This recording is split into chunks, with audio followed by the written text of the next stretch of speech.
chère épouse vierge et pure. J'aime vraiment vous encourager chaque semaine à appuyer sur lecture et à écouter la voix de Dieu pour notre jour. Car je sais que c'est le programme parfait de Dieu pour notre jour. Ce n'est pas ce que Joseph Branham dit ou croit. C'est ce que la voix de Dieu confirmée nous a dit.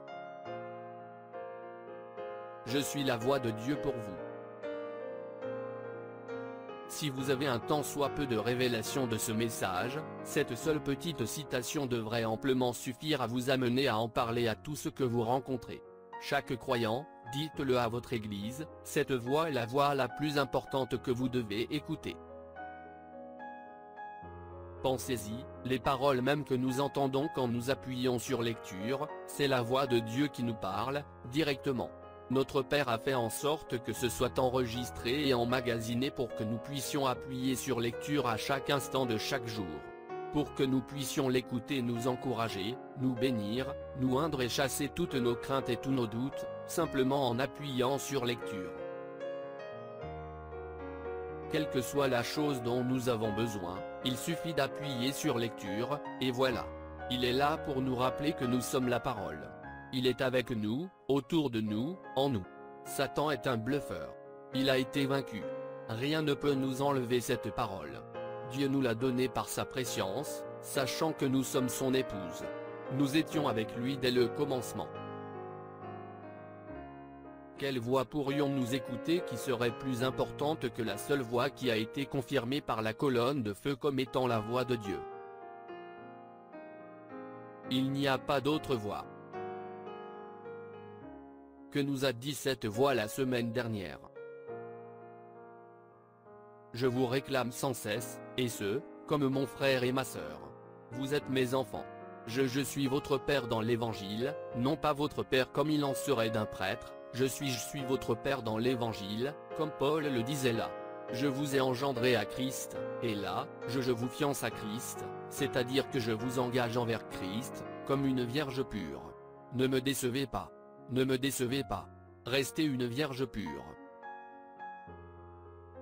Nous devons demeurer une vierge pure à l'égard de la parole, à l'égard de cette voix. Pour nous, il n'y a qu'une seule manière d'être sûr que c'est ce que nous faisons, appuyer sur lecture. Si vous croyez que je suis ce que vous dites, le serviteur de Dieu, un prophète, alors écoutez ce que je suis en train de vous dire. Voyez? Il se peut que vous ne le compreniez pas. Et si c'est le cas, alors faites simplement ce que je vous dis de faire. Oui, il y a d'autres hommes oints du Saint-Esprit, et par la grâce et la miséricorde de Dieu, je prie que je sois l'un de ces hommes. Je crois que j'ai été appelé par lui à garder sa parole devant vous et à vous diriger vers ce message, la parole de Dieu, cette voix. Comme Pierre l'a dit, je prendrai soin de vous rappeler que Dieu n'a appelé qu'une seule voix pour révéler sa parole. Une voix que Dieu a confirmée. Une voix au sujet de laquelle Dieu a dit, écoutez-le. Une voix au sujet de laquelle Dieu a dit, je suis la voix de Dieu pour vous. Souvenez-vous de ceci de tout votre cœur, tenez-vous-en à cette parole. Ne vous écartez surtout pas de cette parole. Tout ce qui y est contraire, laissez ça de côté, peu importe ce que c'est. À ce moment-là vous savez que c'est la chose juste. Je comprends très bien pourquoi je suis si mal compris et pourquoi certains ont l'impression que je suis contre tous les ministres, que je crois que personne ne devrait prêcher. Si vous écoutez un ministre autre que frère Branham, vous n'êtes pas de l'épouse.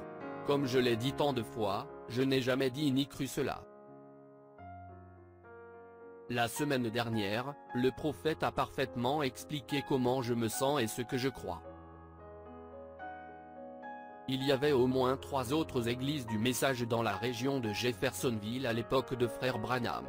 Dans la réunion de dimanche dernier, il a dit que les pasteurs locaux n'étaient pas là pour la réunion du soir. Ils avaient leur propre réunion en soirée. Ainsi, ils ne se sentaient pas conduits à venir écouter frère Branham pour la réunion du soir, ils se sentaient plutôt conduits à tenir leur réunion dans leur église. C'était leur décision, c'est ce qu'ils se sentaient conduits à faire, et frère Branham était d'accord. Aujourd'hui, il y a toujours plusieurs églises dans la région de Jeffersonville. eux aussi doivent faire ce qu'ils se sentent conduits à faire par le Seigneur. S'ils ne se sentent pas conduits à passer des bandes, que le Seigneur soit loué, ils font ce qu'ils se sentent conduits à faire, et c'est ce qu'ils devraient faire. Ils sont toujours nos frères et sœurs, et ils aiment ce message. Mais nous devons aussi faire ce que nous nous sentons conduits à faire, appuyer sur lecture. Nous voulons écouter le prophète.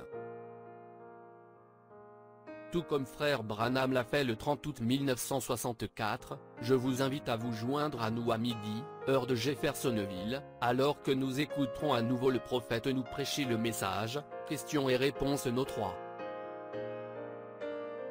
Joseph Branham.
Shalom. Si cette vidéo a été une bénédiction pour votre vie, aimez, partagez et abonnez-vous à notre chaîne YouTube.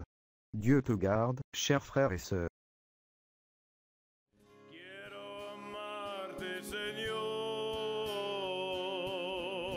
y sentir la paz excelsa de tu amor. Quiero